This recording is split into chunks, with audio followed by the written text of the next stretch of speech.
খুব সুন্দর সুন্দর সময় আর সুন্দর দিনের জন্য ঈশ্বরকে অসংখ্য ধন্যবাদ। আর সবাইকে একত্র অন্তর থেকে নমস্কার।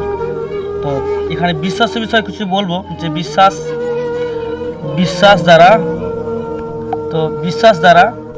কি হয় না, ঈশ্বরের মহিমা দেখতে পাই আমরা। বিশ্বাস দ্বারা আমরা কি হয় না, ঈশ্বরের মহিমা দেখতে পাই। বিশ্বাস করলে কি ঈশ্বরের অলৌকিক কাজ দেখতে পাই আমরা।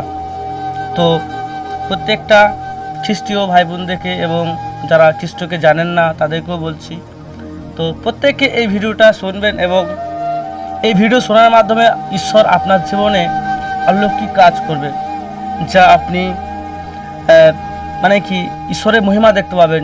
কি ঈশ্বরের বিশ্বাসের মাধ্যমে, যখন আপনি ঈশ্বরকে বিশ্বাস করবেন আর বিশ্বাসের দ্বারাই কি ঈশ্বর আপনার জীবনে কাজ করবে। এমন নয় কোনো কর্মে হেতু আমরা ঈশ্বরের মহিমা দেখতে পাবো, কিন্তু কি বিশ্বাস, যিশু এই জন্য বললো বিশ্বাস হেতু তোমরা ধার্মিক গণিত হয়ে আছো। আমরা বিশ্বাসের দ্বারা ধার্মিক হয়েছি। যিশুকে বিশ্বাস করুন, যিশুর প্রতি বিশ্বাস রাখুন, আপনার জীবনে ঈশ্বর অবশ্যই কাজ করবে। আপনি যেটা চাইছেন সেটাই হবে যখন আপনি যিশুকে বিশ্বাস করবেন, তাই না?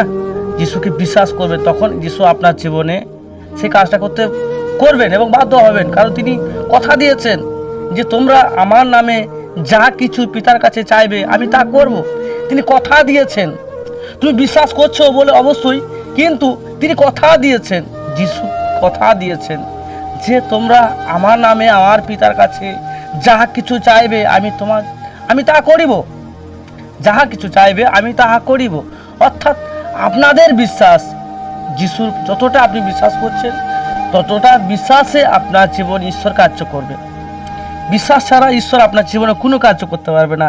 তাই ঈশ্বর কি বলছে শুনুন, মার্কে 11:22-24 কিছু বলছে শুনুন বাক্য। যিশু উত্তর করিয়া তাহাদিকে কহিলেন, ঈশ্বরে বিশ্বাস রাখো। যিশু উত্তর করে বললেন, ঈশ্বরে বিশ্বাস রাখো। আমি তোমাদের সত্য কইতেছি, যে কেউ পর্বতকে বলে উপরিয়া যাও আর সমুদ্রে গিয়ে পড়ো এবং মনে মনে সন্দেহ না করে, কিন্তু বিশ্বাস করে যে যাহা বলে তাহাই ঘটিবে, তবে তাহার জন্য তাহাই হইবে। এজন্য আমি তোমাদেরকে বলি, যাহা কিছু তোমরা প্রার্থনা ও যাচনা করো, বিশ্বাস করিও যে তাহা পাইয়াছি, তাহাতে তোমাদের জন্য তাহাই হইবে। অর্থাৎ ঈশ্বর আমাদেরকে বলছে, আমরা যেটা বিশ্বাসের সঙ্গে ঈশ্বরের কাছে চেয়ে থাকি এবং চাই এবং আমরা বলি, সেটা কি মনকে বোঝায় কি আমরা পেয়েছি, তো অবশ্যই তার জন্য এটা হয়ে গেছে। কি বলছে, তোমার বিশ্বাসের সঙ্গে যাহা কিছু চাইছো, চাচ্ছ এবং প্রার্থনা করেছো, তো বিশ্বাস করিও যে পাইয়াছি, তো তার জন্য তাই হয়েছে।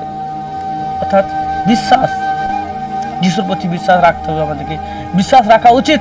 প্রথমে তিনি বললেন তোমরা ঈশ্বরের বিশ্বাস রাখো, আর বিশ্বাস দ্বারা কি তোমরা ঈশ্বরের অলৌকিক কাজ দেখতে পাবে। আবার এক জায়গায় বললো, আর যাহারা বিশ্বাস করে চিহ্নগুলো অনুভব করবে, তাহারা আমার নামে ভূত ছাড়বে, তাহারা নতুন নতুন ভাষাতে কথা কইবে। বিশ্বাসের দ্বারা কি আপনারা যিশু নামে কাজ দেখতে পাবেন, ভূত ছাড়াতে পারবেন আপনারা। ঈশ্বর আপনাকে সেই ক্ষমতা দিল। আর যাহারা বিশ্বাস করে এই চিহ্নগুলি অনুভূত হইবে, তাহারা আমার নামে ভূত ছাড়াবে। তো আপনি যিশুকে বিশ্বাস করলে আপনার কাছে রোজার কাছে যাওয়ার প্রয়োজন হবে না, আপনার কাছে কারো কাছে যাওয়ার প্রয়োজন হবে না। আপনি নিজে আপনার শরীর চর্চা করতে পারবেন, তখন আপনার মধ্যে শরীরে কোনো সমস্যা দেখা যাবে।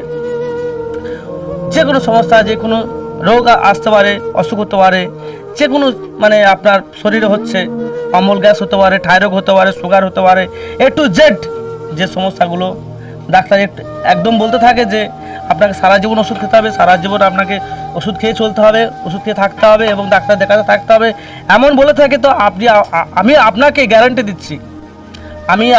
গ্যারান্টি দিচ্ছি, যদি সত্যি আপনি যিশুকে মন থেকে অন্তর থেকে বিশ্বাস করে যিশুকে বলে স্বীকার করেন আর বিশ্বাস করেন, তো আমি গ্যারান্টি দিয়ে বলতে পারি আপনার জীবনে ঈশ্বর কাজ না করে ফিরবে না। অবশ্যই ঈশ্বর আপনার জীবনে কাজ করবে। তাই আপনি ঈশ্বরকে বিশ্বাস করুন। তো বিশ্বাস দ্বারা আপনার জীবনে কাজ হবে। আপনি বিশ্বাস দেবেন তো আপনার জীবনে ঈশ্বর কাজ করবে, তাই না? তো বিশ্বাস করুন আর যিশুর কাছে আসুন। যিশু বললো, দেখো আমি দাঁড়ায় আছি এবং দ্বার আঘাত করতেছি, যদি কেউ আমার রব শুনিয়া দ্বার খুলে দেয়, আমি তাহার মধ্যে প্রবেশ করবে, সেও আমার সঙ্গে খাওয়া দাওয়া করবে, আমি তাহার সঙ্গে খাওয়া দাওয়া করিব।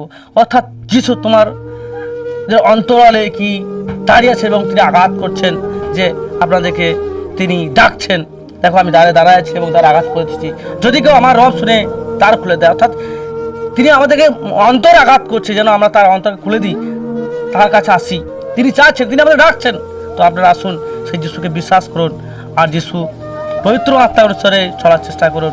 অবশ্যই ঈশ্বরের মহিমা দেখতে পাবেন, ঈশ্বরের আশীর্বাদ আপনি পেতে থাকবেন। তো ঈশ্বরের নাম ধন্য হোক।